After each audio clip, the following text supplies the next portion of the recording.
Assalamualaikum warahmatullahi wabarakatuh, sahabat Shizuka, sahabat Siti Zulaikah. Bertemu lagi dengan saya Zulay di Siti Zulaikah Link. Di video kali ini saya akan memberikan brief introduction mengenai Siti Zulaikah Link. Siti Zulaikah Link adalah link yang more or less berisi mengenai keberlanjutan biomasa, platform, dan biorefinery.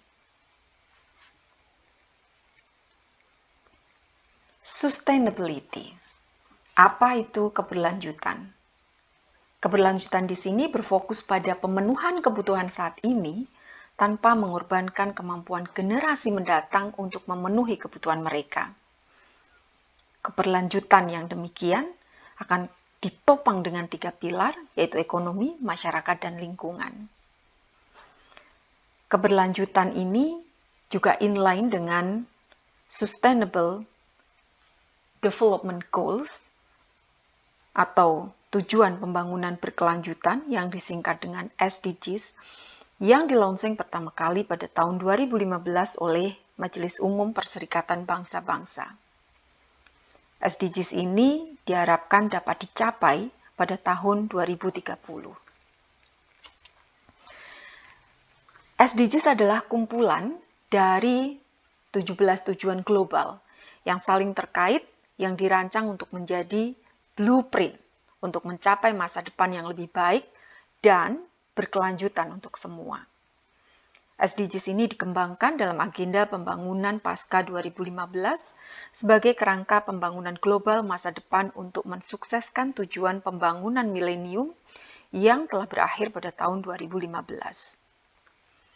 Sahabat Shizuka bisa melihat ada 17 SDGs di Sustainable Development Goals di gambar itu.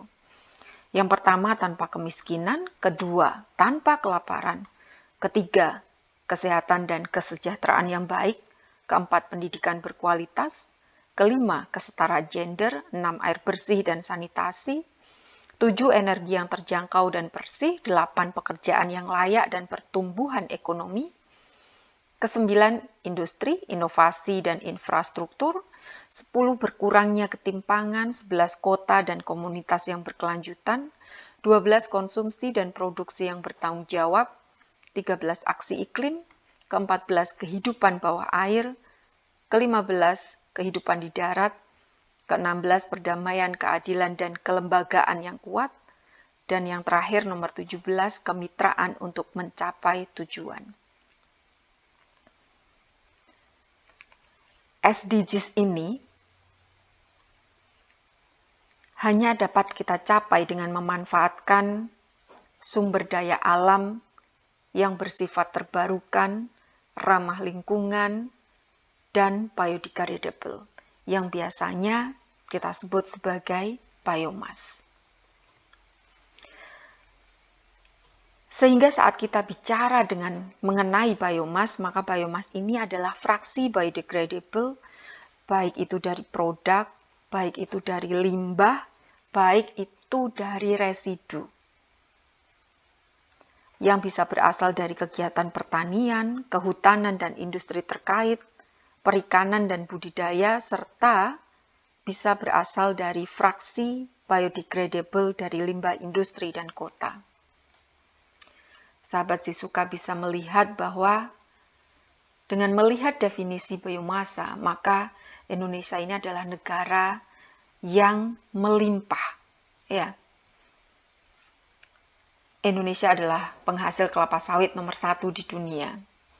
Indonesia penghasil nomor 3 padi di dunia. Di mana kita tidak hanya menggunakan minyak goreng untuk sumber biodiesel, tetapi kita bisa menggunakan limbah dari entah itu limbah pertanian ataupun limbah yang lainnya untuk menghasilkan berbagai macam produk. Oleh karena itu, next, kita perlu mengetahui yang disebut sebagai platform. Platform adalah sekumpulan produk antara atau intermediate product yang dihasilkan dari proses primer biorefinery, yang nantinya dari intermediate product ini bisa kita proses lebih lanjut menjadi produk-produk akhir seperti bioenergi, bio-based product, pakan, dan sebagainya. Oleh karena itu, platform ini biasanya kita kembangkan didasarkan pada komponen apa saja yang terkandung di dalam biomas. Untuk material yang masuk kategori lignoselulosik seperti rice husk di situ, bagasse ataupun wood chip ataupun sawdust, maka main komponennya adalah selulose, hemiselulose, dan lignin. Karena hemiselulose, selulose, dan lignin ini adalah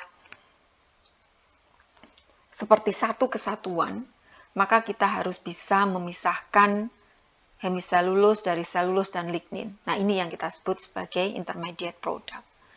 Maka platform antara lignoselulosic material akan berbeda dengan platformnya senyawa-senyawa yang terdiri utamanya dari lipid ataupun dari starch. Next-nya,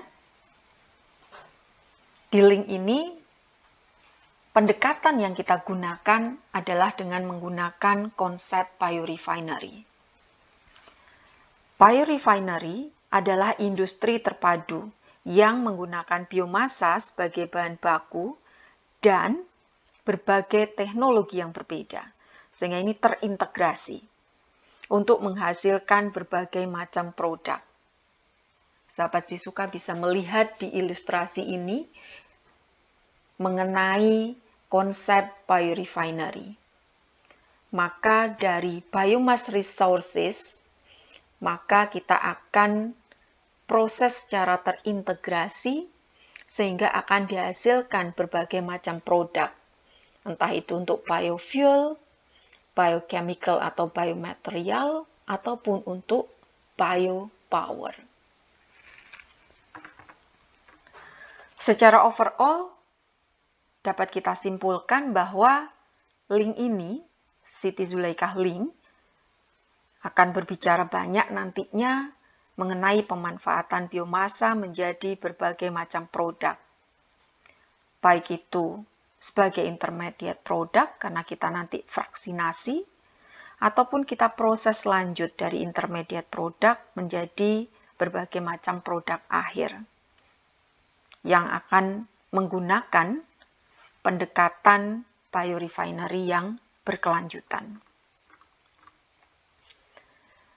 Sahabat Sisuka, perlu kita ketahui bahwa Indonesia adalah negara yang berlimpah dengan biomasa. Seperti yang tadi sudah saya sampaikan, kita adalah penghasil sawit nomor 1 di dunia, penghasil padi nomor 3 di dunia, penghasil kelapa juga masuk 5 besar di dunia, bahkan seperti avokat dan sebagainya. Sehingga sudah sewajarnya kita manfaatkan menjadi berbagai macam produk untuk Indonesia ke depan lebih baik. Jika iklim bisa berubah, demikian juga dengan kita. Wassalamualaikum warahmatullahi wabarakatuh.